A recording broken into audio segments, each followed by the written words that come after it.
Hey everyone, welcome back to the channel. So we had that 3-minute trailer for Tears of the Kingdom come out today, and I wanted to give you my thoughts and some of my analysis. Now I'm recording this just a few hours after the trailer came out, so there may be some more stuff to find, but this is just sort of my first quick impressions and some of the Easter eggs that I found. But before we get started, if you like the video, be sure to give it a thumbs up, and if you haven't subscribed yet, please consider doing so you can get more of these videos into your feed. Now let's get started. So just a little bit of a setup of how this video is going to go. I'm going to have some screenshots here and my analysis based off that, with the main trailer just sort of looping in the background. And we start off seeing a whole bunch of these sky islands, and looking here we can see in the middle what appears to be a lake with a waterfall that's just above that lake and a volcano off to the left that might perhaps be Death Mountain. And throughout the trailer I saw many of these little egg-shaped things with the green swirls above them. This is almost reminding me of the shrines from Breath of the Wild. There's definitely a bunch of these throughout the trailer. I didn't get all of them here, but just give you a little bit of a sample here. Now another thing I noticed were these, I guess you could say, carvings, and these seem to be on the ground or on the side of the walls. And I'm thinking those indicate something to do with the divine beast, and maybe this is where you find them, or maybe there's some type of dungeon related to them. Also, I noticed in the background several of these towers with the lights sort of shooting up from the sides. And I'm guessing these are sort of like the Sheikah Towers in Breath of the Wild, where you can teleport to those, so basically a fast travel function. We also get a glimpse of a town in this trailer, so I mean that's kind of interesting, and you can see one of those towers in the background here as well. But in contrast, we have this camp here that appears to be maybe where Hyrule Castle sort of ascended up. If you see the little statue here, this sort of matches the castle walls from this screenshot here from Breath of the Wild. So perhaps this is after the castle ascends up and you can go back into this area. And then we get a glimpse of what I think a lot of people were wanting to see, which is Ganon. And we first have a view of him from the back, and you can kind of catch the side of his face real quickly before it moves on to the next scene. And this form reminds me a lot of Demise, which from here you can see this is from Skyward Sword.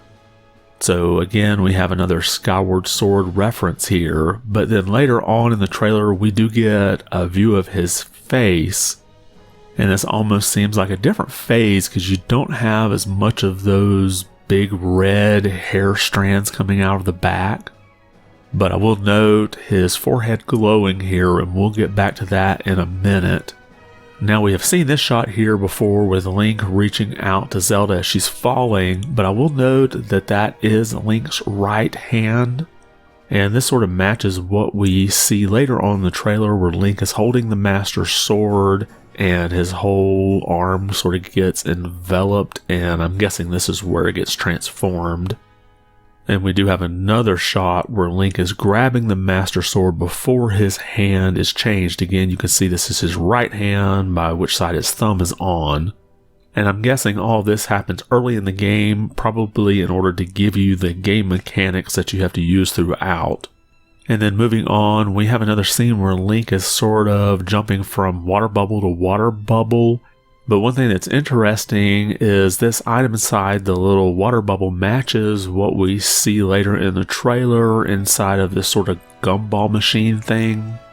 So I'm not sure what these are, but it seems like it's something that you can get over and over again and not a limited type item. I'm guessing it's some type of maybe power up, or maybe it restores a meter of some sort. I'm just not sure. And just a side note, we do see what I think is the outside of where this little gumball machine thing is. That hole seems to match up. And then another note, we see Link falling down this little tube with these lasers, I guess, you're trying to avoid. And I just happen to notice that his outfit is different here. So I'm guessing that's something you have to equip in order to do this task to sort of slow you down as you fall.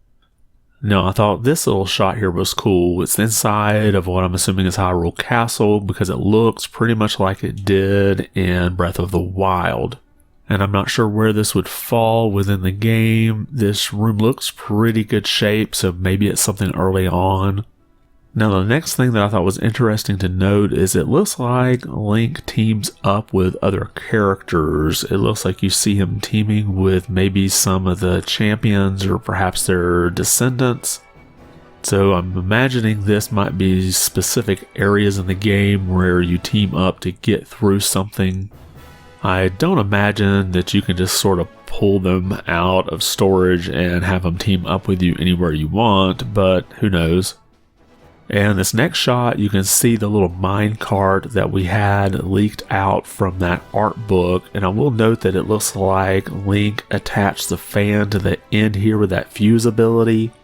And then we have another shot where it looks like he created this big moving device of the big stone tablets out of the fuse ability because you can see the little fuse where each thing is attached.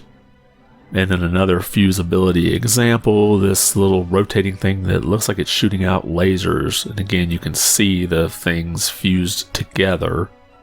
And then I thought there was a couple of interesting notes when it comes to some of the perhaps bosses in here. We have this first one here, which reminds me of Goma, but there may be another one I'm just not thinking of, so drop a comment if you think it might be a different boss from previous Zelda games. And then we have what here, to me, is obviously Gleeok. I'm not sure if I'm pronouncing that correctly, but you've got this three-headed dragon, which matches the three-headed dragon from the original Legend of Zelda on the NES. And then finally here I want to move into a bit more of speculation, and this has to do with Zelda and these different tiers. So we have a shot here of Zelda, and I want to note her earrings, the little thing on her forehead, and her outfit. Now if you look at this other character we see here, a lot of people are wondering, oh, who is this? Well, if you look, she has the same earrings, very similar device on her forehead, and the outfit matches.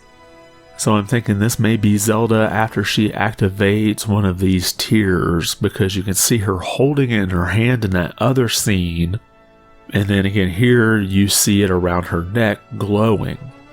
So I think this tier sort of transforms her maybe into a goddess, and so that's why she looks a little bit different with like the markings on her face and her hair. And this now brings me to my thoughts on the tiers, and these seem to line up with what we saw in Skyward Sword.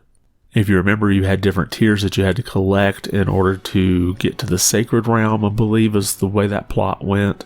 And if you look through this trailer, there are several tiers that have been spotted. Obviously, we had what I believe is Zelda here with one of them. Then there's a screenshot here with a tier on the forehand. And then another one seen right here on the right hand side. And then finally, there was an artwork that was put out by Nintendo of America's Twitter account of Ganon, and you can see on his forehead one of these tiers, which would line up what we saw earlier with that spot glowing in his forehead. So this does again kind of reinforce my thoughts that this game is tied in with Skyward Sword, because not only do you have these tiers that seem to match, but you have basically the sky zones being created, and the fact that Nintendo felt the need to re-release Skyward Sword on the Switch makes me believe that they wanted people to go ahead and be able to play it and maybe make the connection. But that's pretty much my analysis here. Let me know what you think. I could be completely wrong on some of these things. But right or wrong, I'm definitely hyped to play this and looking forward to when it comes out in about a month from now. And that's all I have, so I want to thank you for watching and be good.